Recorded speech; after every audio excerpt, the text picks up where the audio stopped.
Hello everyone, welcome back to Kritha Studios, and today we are here with another video in which we are going to talk about another case. No mod this time around. This case is stock for the most part, and I say for the most part because as you can see the side window, it's acrylic, and on the stock case it's tempered glass. There's a story behind that, and that story obviously ended with the glass getting shattered. On the agenda today, we are going to talk about the specifics of the case, then we are going to build in it, and then it will be followed by benchmarks of two kinds: stock fans and then our standard setup that we'll be using for all the other cases. So I almost forgot to introduce the case to you. It's Metallicgear Neo Air, and we are going to start with the front panel. So the front panel is a three-part affair. There's a metal mesh followed by a nylon filter, and then the complete frame, which is made out of plastic. Now when you take a look at the front of the chassis, we have two 120mm fans. As stock, these are Skiron 120mm RGB fans, and you can also mount 140mm fans here. We have space for a 240mm radiator and a 280mm radiator. Now the peculiar thing about this case and why the bottom part of the front panel is solid is because the hard drives in this case are mounted from the front, and right beside the mount there's a space to route your SATA and SATA power cables. Hard drive caddies are installed with screws, so they are removable, and you also get cages to attach the hard drives to and to install them. As I mentioned earlier, in its stock form, this case gets a tempered glass side panel, but as you see, it's not a full length glass. At the bottom we have the power supply shroud, and above that we have the tempered glass. So now we are going to move on to the right side panel. It is held on to the chassis via the means of two thumb screws, and they're not captive, so you'll have to be a bit careful. Now the panel itself, it's sturdy, it's heavy, which shows quality, but it has just a bit of flex. But that is alright, not a big deal. It sits well, sits flush, and does the job. Now we are going to talk about the rear of the motherboard tray. The first thing that you'll notice is that there's a space, there's a different panel which is screwed onto the panel of the motherboard so that it can hold three 2.5-inch drives. It is attached to the panel via the means of a thumb screw, but this time around it's captive. So basically you can install three 2.5-inch drives. There's a slight problem here. If your SATA connector is 90 degree, the cable is going to be bent. It has to be straight. SATA power connector, if it's the intermediate one, which has wires going on both the sides, the cables are going to be bent. So that is a small problem. Apart from that, you have ample space. There's a channel for routing the cables, and it has inbuilt velcros, pre-installed velcros, which is a good thing, always a great add-on.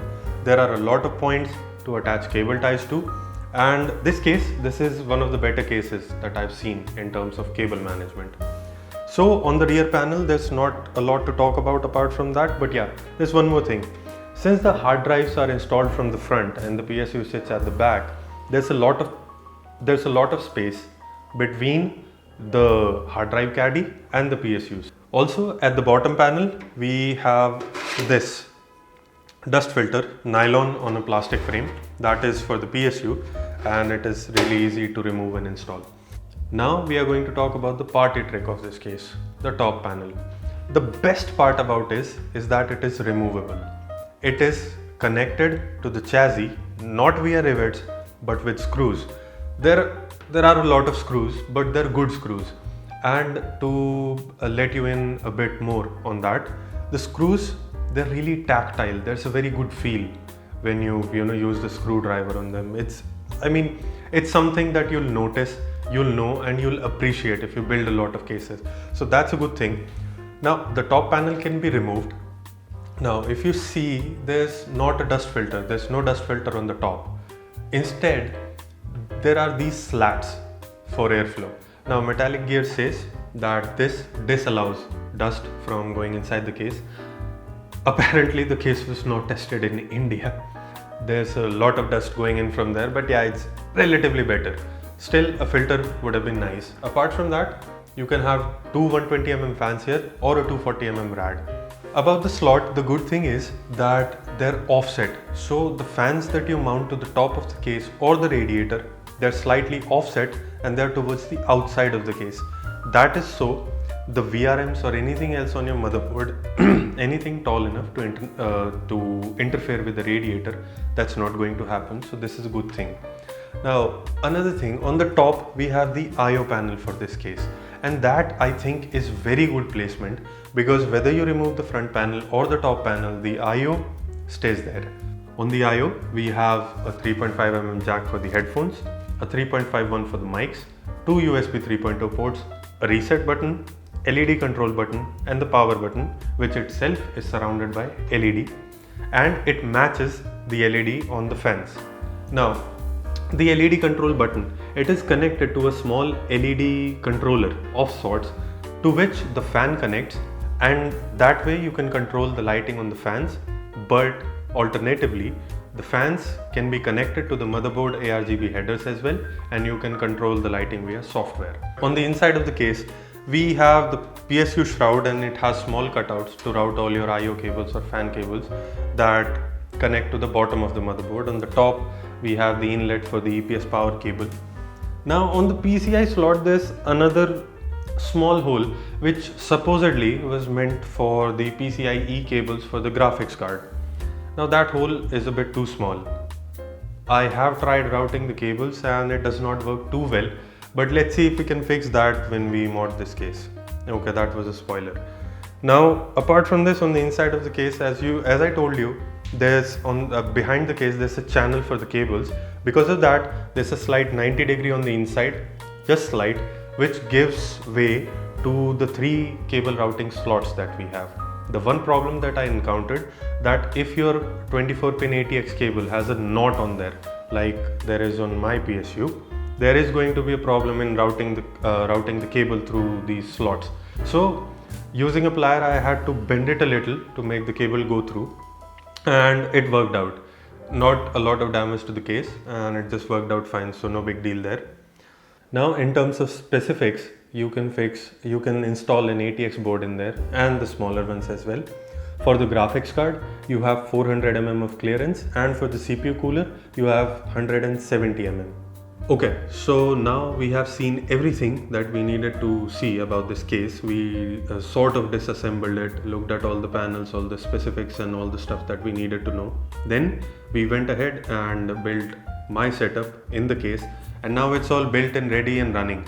Now you can see how beautiful it looks. There was a reason why I was so excited about this case.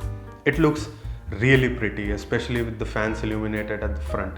Now, as I said, the LED of the fans can be controlled from the IO, and I'm gonna show that to you right now.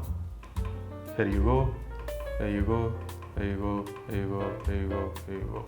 So there are a bunch of colors that you can choose from, and you can stick with the one that you want. So that is about the looks of the case, the building experience and all of that stuff. Now about the thermal performance. So before we start with the graphs, the numbers that you see on the graphs is the delta temperature, and the ambient temperature remains at 24 degrees Celsius. And in all the tests, apart from our torture test, all of our components are at stock. So stock fans are the ones that come with the case, 2 Skiron 120mm RGB fans, and in terms of standard fans, we have 3 Arctic P12 PWM fans, 2 as intake, 1 as exhaust. So now that we know all that, let us start. In Cinebench R23, our Ryzen 7 3700X saw a maximum delta temperature of 38.9 degrees Celsius with stock fans, and it dropped down to 37.7 degrees Celsius with the standard fans. Next up, we have Furmark, which is stressing our Aorus Master 3060 Ti, which is at stock. So with stock fans of the case, we got 38.7 degrees Celsius, and with standard fans, 38.3 degrees Celsius.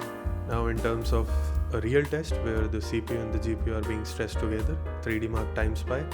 So in this test, with stock fans, our CPU hit a maximum temperature of 45.4 degrees Celsius, and with standard fans, it dropped down to 42.1 degrees Celsius.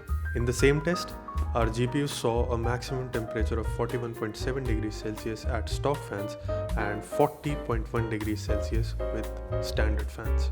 Now it comes down to our torture test, where we run Cinebench R23 and Unigine Heaven Valley for 10 minutes together. So in this test, our Ryzen 7 3700X is overclocked at 4.2 GHz all core, and our graphics card is at stock. Ambient remains at 24 degrees Celsius. So with stock fans, our CPU hit a maximum temperature of 65.6 degrees Celsius, whereas with the standard fans, it came down to 62.3 degrees Celsius.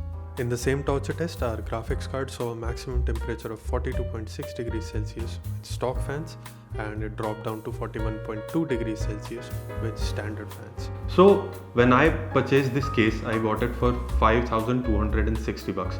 Right now it is retailing at 5,650 on Prime ABGB. So overall, if you do not want a 360mm radiator, if you can make do with 240 or 280, this is a really good case. So that is it for today's video. If you liked our content, like the video, subscribe to the channel, share it with your friends. If there was any trouble or anything that you would like to point out, you can put that in the comments. If there was nothing wrong with the video and you liked it, let us know in the comments below. So that is it for today. Bye bye.